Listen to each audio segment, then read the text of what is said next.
Tengan todos un excelente día y estén disfrutando del mismo. El día de hoy damos inicio a nuestra segunda clase del curso de Ciencias Sociales y Formación Ciudadana, donde estaremos desarrollando actividades, contenidos y procesos de aprendizaje significativos y continuos a nuestra primer clase. El día de hoy también estaremos desarrollando el tema de la Carta Magna de Guatemala, así que espero puedan poner mucha atención y quedarse a ver el resto del video para poder obtener todos esos contenidos y aprendizaje que este tema nos depara para más adelante.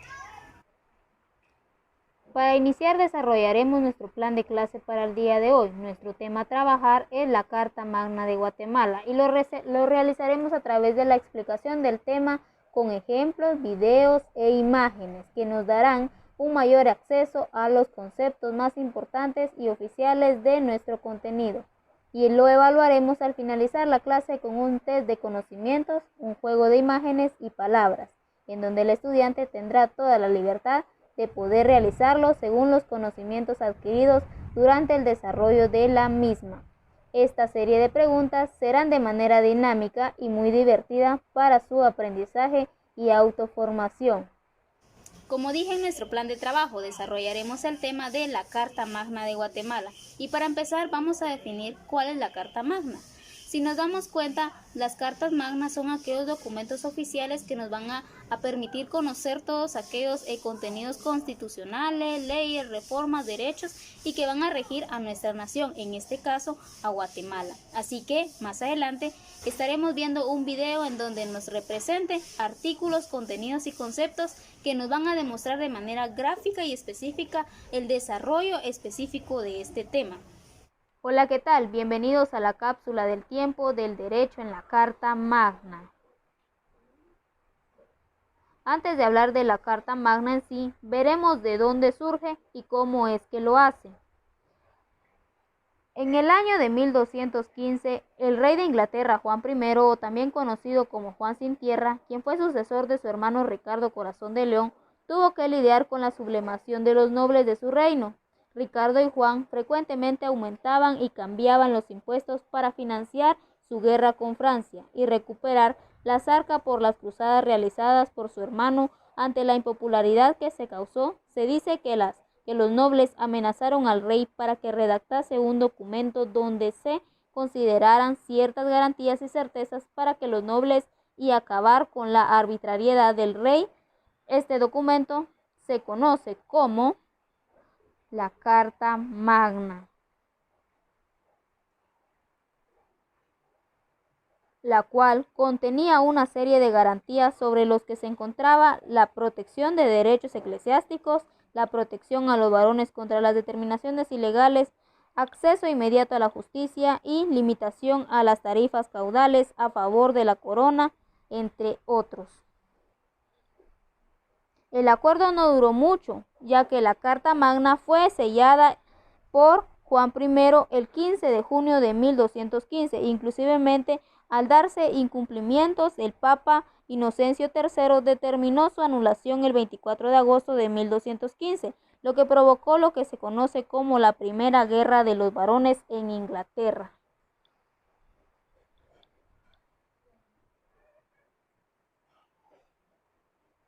en donde hubo intervención del monarca francés en apoyo a los varones con ciertos intereses para la corona francesa.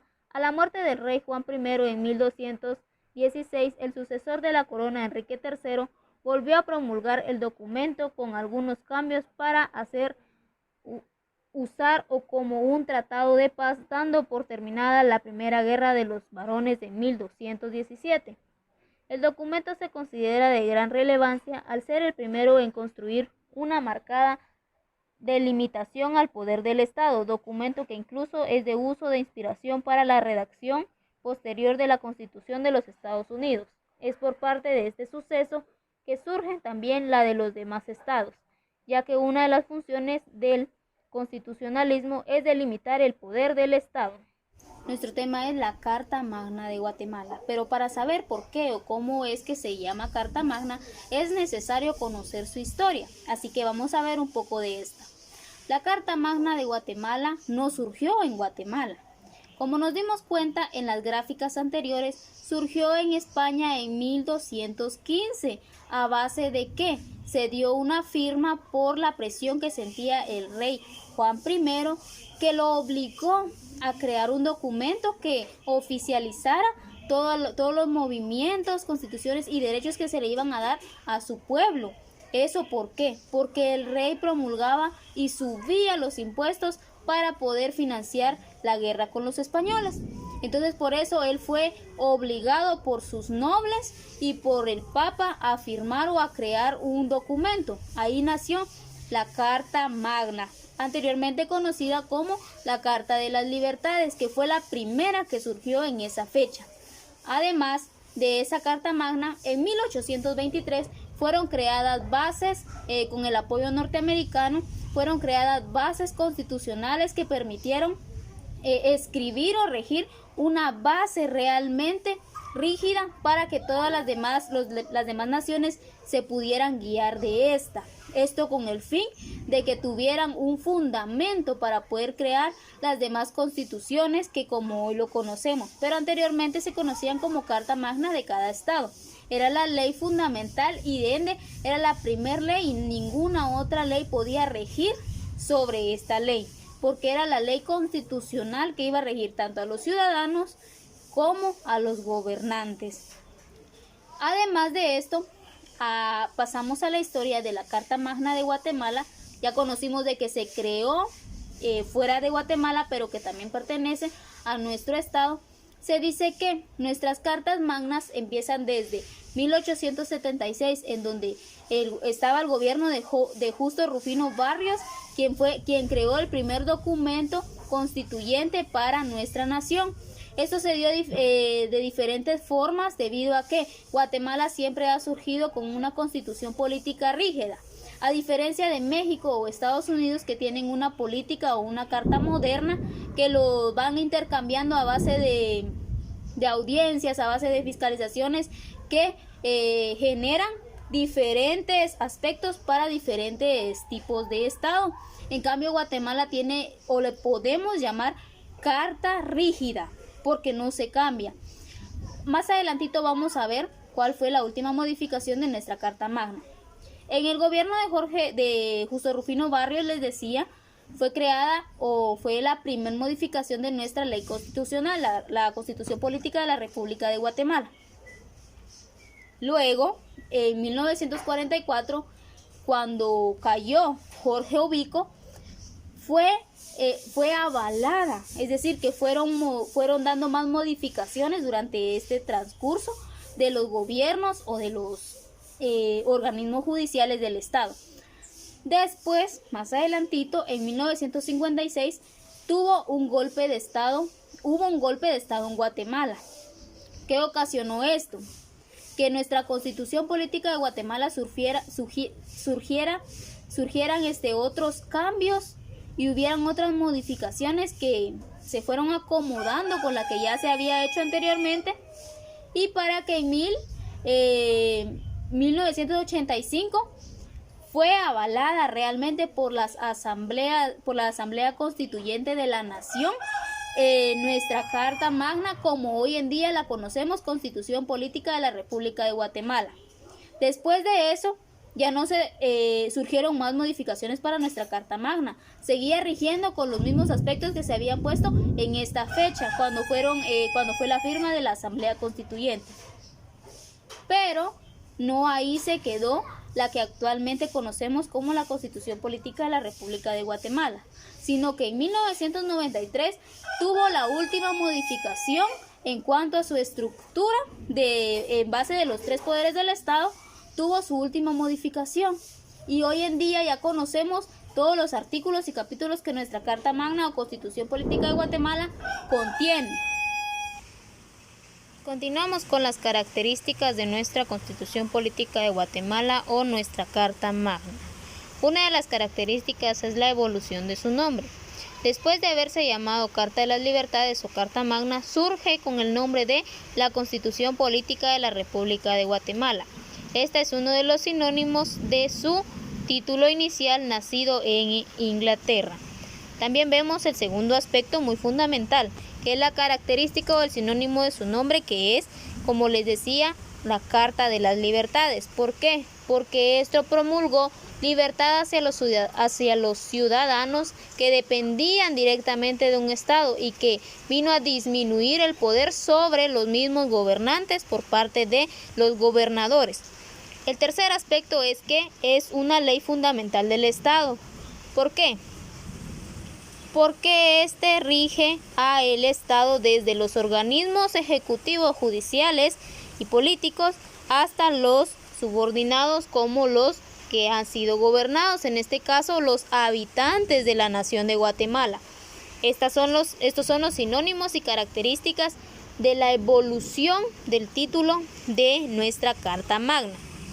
También vemos que la Carta Magna es el primer documento oficial que está sobre los demás documentos y que ningún otro documento puede pasar con un realce mayor hacia esta Carta Magna o hacia esta Constitución, sino que debe estar regida a base de los derechos y de los fundamentos que la Carta Magna constituye en cada una de sus descripciones de títulos y artículos. La Carta Magna tiene origen y reconocimiento de varios derechos humanos, porque ésta se desarrolla a base de los mismos, de las libertades y de los derechos del humanismo hacia la persona como ser individual y también hacia las ciudades o naciones como organismos concluyentes o como organismos continuamente conjuntos. Entonces, vela por todos los derechos y valores del ser humano, individuales y colectivos. Vemos que nuestra Constitución Política de Guatemala se organiza en dos partes fundamentales. La primera, que es la parte dogmática, y la parte orgánica. La parte dogmática se encarga de regir, de evaluar y de dirigir todos los derechos, libertades y opiniones individuales del ser humano. Por ejemplo, el derecho a la libertad, el derecho al respeto, el derecho a la vida. Todos los derechos individuales de nuestra Constitución Política de Guatemala están regidos por la parte dogmática de la misma. La parte orgánica es la parte que se encarga de regir los poderes que deben estar organizados en los pilares fundamentales del organismo judicial del Estado. ¿Esto qué quiere decir? Que todos los gobernantes también tienen derechos, pero también tienen obligaciones, y esta lo rige la parte orgánica de nuestra Constitución Política. Nuestra Constitución Política se compone por tres fases fundamentales: la parte dogmática, que contiene los contenidos de las libertades y los derechos del ciudadano como ser individual; la parte orgánica, que contiene todos los organismos, cómo se componen todos los elementos del Estado; y la parte pragmática o práctica, que contiene o hace valer todas las constituciones que la Constitución Política de la República da a conocer. Para concluir con nuestro tema, les voy a dejar una pequeña frase de importancia. La Carta Magna de Guatemala, o Constitución Política de la República, es la que nos ayuda como ciudadanos a vivir en paz, en convivencia, en un clima social nutritivo, y que nos ayuda a tener una soberanía en libertad y armonía. La Carta Magna nos va a permitir conocer nuestros derechos y obligaciones como ciudadanos y los derechos y obligaciones de los poderes y organismos del Estado. Así que, si usted tiene una duda, vaya y fundamente sus conocimientos, enriquézcase de esos conocimientos de nuestra Constitución Política de la República de Guatemala, porque es muy necesario. Este librito tan pequeño nos ayuda a conocer cosas tan grandes. Así que es muy importante que usted investigue, que usted se enriquezca, que usted forme su conocimiento y pueda adquirir de cada uno de ellos un aprendizaje constructivo, no solamente para el momento, sino que un aprendizaje que lo ayude a avanzar, que lo ayude a evolucionar su sistema formativo, su sistema educativo, su formación ciudadana y su aprendizaje como estudiante que se va a incluir más adelante a una sociedad, y cuando ya va a estar inmerso en esa sociedad, usted ya conozca de cómo es que proviene tal cosa, de dónde vino eso, cuál fue la evolución de nuestra Constitución, y para que cuando le pregunten qué está haciendo ahí, usted sepa el verdadero significado y sepa responder con exactitud qué es lo que va a realizar. Así que vamos a pasar a nuestro momento de evaluación. Otro aspecto muy importante: en nuestro plan le dije que se iba a desarrollar a través de un test visual, en donde usted va a poder observar 4 imágenes y le van a dar la pregunta que genera, y usted va a elegir mentalmente qué imagen corresponde a la respuesta de esa pregunta, o usted va a seleccionar cuál usted considera ser la imagen adecuada a la pregunta. Así que vamos a pasar a este tiempo muy importante, en donde usted va a tener el momento de medir si sí aprendió, si sí se construyó, o si sí realizó las observaciones realmente necesarias. Y para poder avanzar en este aspecto de su autoformación, como le decía anteriormente, como ciudadano que ya está siendo inmerso a la sociedad. Pasemos a la evaluación.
Espero le haya ido excelente en su evaluación. Es momento de despedirnos, pero no les digo adiós, sino hasta la próxima clase, que la subiremos dentro de 8 días para que usted pueda enriquecerse de más conocimientos, y estaremos tratando temas muy importantes nuevamente que nos van a ayudar como estudiantes o como ciudadanos a poder autoformarnos y a poder decidir si estamos haciendo nuestro trabajo real en nuestra sociedad. Así que lo veo hasta la próxima clase.